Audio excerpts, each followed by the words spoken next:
Spy Family, a very wholesome, feel-good anime full of comedy, moments that make you laugh and keep you drawn in. It's like the show has its own personality full of charm and charisma, with three characters with their own personalities. Anya, the adorable telepath, extremely curious, always looking for the next thrill. Lloyd, a spy who can be his own James Bond, stoic and takes his work very seriously. And my girl, Yor, the beautiful, fine, feminine, all the above, but in secret is a deadly assassin with the baddest outfit to suit. All had their secret identities, only using this family as a facade to act in disguise. But at the core, they begin to cherish what they have, that being a family goes beyond just an act, but something they desire and want to hold on to. And as a viewer, there's certain scenes that just warms my heart and makes me think, damn, that would be nice to have. Like, who could possibly hate on this, right? With this user giving their honest thoughts on Spy Family. So aggressively heteronormative that watching it almost feels like conversion therapy.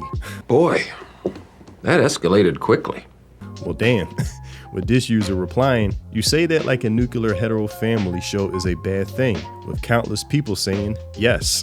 And the most outrageous claim, heteronormative kills transgenders and other people of genders worldwide, so yes. Stop it. Get some help. Man, there is some real mentally ill people out here that people could think a show like Spy Family serves as a bat signal for people across the world to die. Like, that's insanity. And this is what I mean by activist-minded people who've been conditioned to only view the world, entertainment, etc. through a narrow political lens. For them, nothing can exist outside of that. Like for me, when I see that tweet, honest thoughts on Spy Family, I had my certain critiques. Like when season 1 aired, the episodes that spent too much time on Anya in school was kind of boring to me. I wanted to see more missions of Yor and Lloyd, which I think they eventually went in that direction. But see how my critique has to do with the story and not some overarching forced political talking point? I can actually view entertainment for the purpose of being entertained, not to do some postmodernist deconstruction how the nuclear family is oppressive and must be done away with. So when I hear people say words like heteronormative, I think, you're an activist. You're a geek. A lot of people have had their minds corrupted, conditioned like robots and programmed. So when they see a healthy family on TV, they immediately get offended by that. And while I don't have a family of my own, meaning a wife and kid, still, as I said, it warms my heart and makes me say, man, I would really love to have that one day. The irony is that the people describing it as conversion therapy don't realize that description is better suited for them from how they respond to these type of things reflexively. Then this user responded saying they fixed this with an image of the anime Buddy Daddies, which anybody who's watched this knows this isn't what they're alluding to, meaning a gay family. If you watched even a little bit of it, you know that's not true. So without spoiling much, it's about two guy roommates who are assassins, one being an extroverted playboy with the ladies, and the other being an introvert who loves video games. And during a mission, they stumble upon this girl looking for her dad, but shit happens and they decide to take her in, and has nothing to do with being gay. But this user here is not having it. They insist that this must be a gay story. They're saying they literally live together running a cafe to give Miri a peaceful life away from Rei and Kazuki's mafia life. I'm 1000% sure the intention was romantic, and it got reeled back by editors late in development. This is not co-parenting, this is literally just a gay family. And it's really a shame because they need this to be true in order to enjoy this story. And then other people responding, I agree that familial love is what they have going on, but I disagree that that's the same as being in love. And I agree with that as well. Another user saying, I agree, Kazuki is still hung up on his girlfriend who was killed, thus we know he likes women, lol. Sorry if I spoiled it for some, but you know, it's funny because while I'm not into gay romance anime, I'm not trying to critique them in a way to convince people they're actually a straight anime and have this knee-jerk reaction like, I can't allow this to be. Room's starting to spin real fast because of gayness. No, I just let people enjoy what they enjoy, but instead stories like Spy Family are the ones met with people getting triggered and needing to force this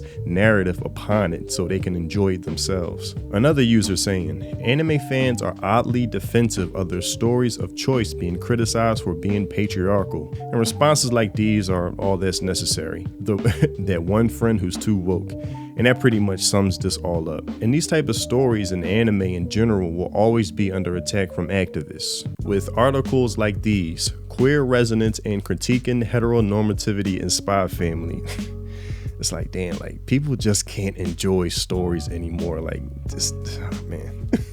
There's something a little bit queer about Spy Family. It's not what we would normally shelve as LGBT media by any means. None of the characters, for example, seem canonically queer or even coded as such, but a story can have queer themes even if it doesn't have queer representation, and can be open to queer readings even if it doesn't directly acknowledge any queer issues within its narrative or any of its narrative framings. There's something about Spy Family's tale of traumatized outcasts really navigating a strict and normative world where their fates depend on them adequately performing the roles of a nuclear family. Something about that resonates with queer theory and queer experience, and it makes the series a great example of how we can apply these theories to narratives might not be at all queer on the surface. The concept of queer resonance is useful for getting to the heart. Let me get to the damn fucking part of these concepts. All right, whatever. All right. To be brief, basically they're saying that because Anya, Lloyd, and Yor have secret identities put in on a front of a family, that means deep down at its core, it's queer coded.